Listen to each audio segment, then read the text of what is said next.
Is it hard being so open in songs and putting it all out there, being in the public eye, and people are going to make assumptions about who you're singing about, what you're singing about? No, it used to. And it would cripple me. I'd have so much fear about it because I thought people would judge me. And I find it obviously extremely hard for a female artist to do that without getting ripped apart. And I mean, I'm used to it. And not in a bad way. I've allowed myself to shut all of that out.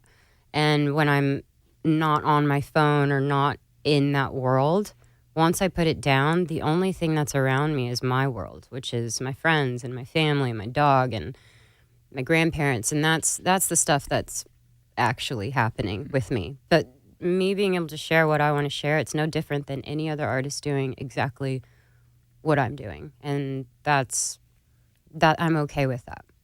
By the way, that's the world that matters. Of course. Your family, the real reality, the people, the one you have in your own control. Yeah. But it takes so long to get there. Yes.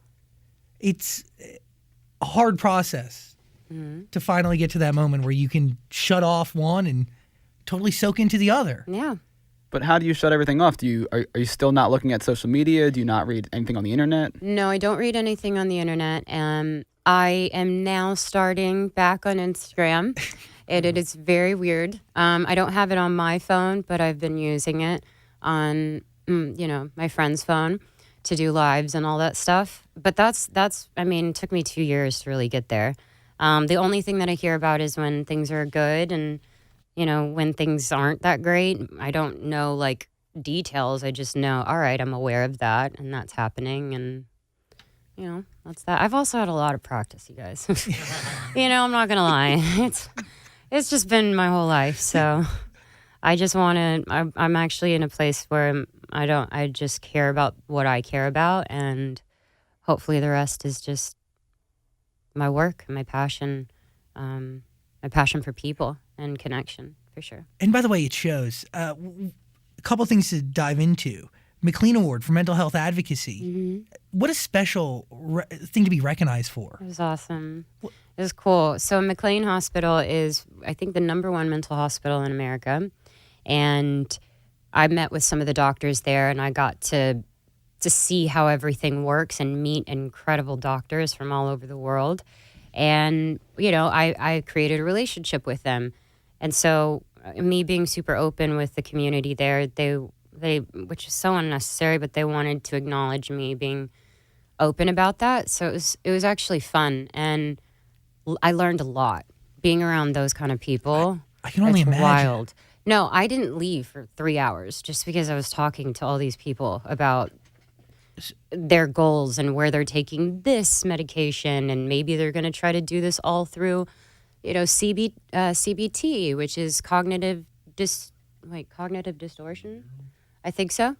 And then they just kind of empower you to know that you're not alone, and it's going to continue to grow. Hopefully more research will show ways to help people better, and I'm one of them. So I'm grateful for the community and what they do.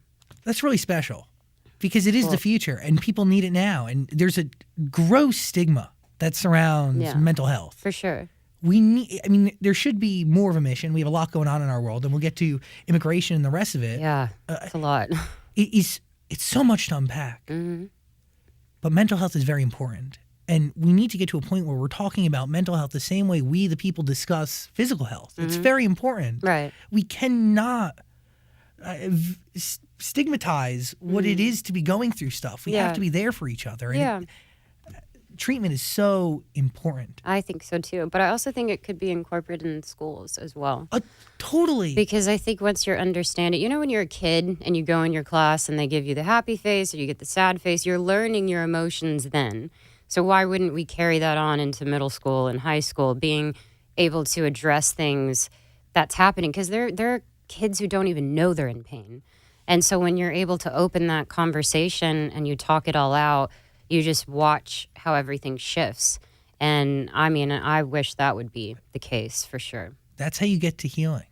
Yeah. But also just understanding. Life is weird. Life is so weird now. It's all the stuff that's out and everything that you can do, and it's overwhelming. So I think it's actually necessary now in this time than it ever was.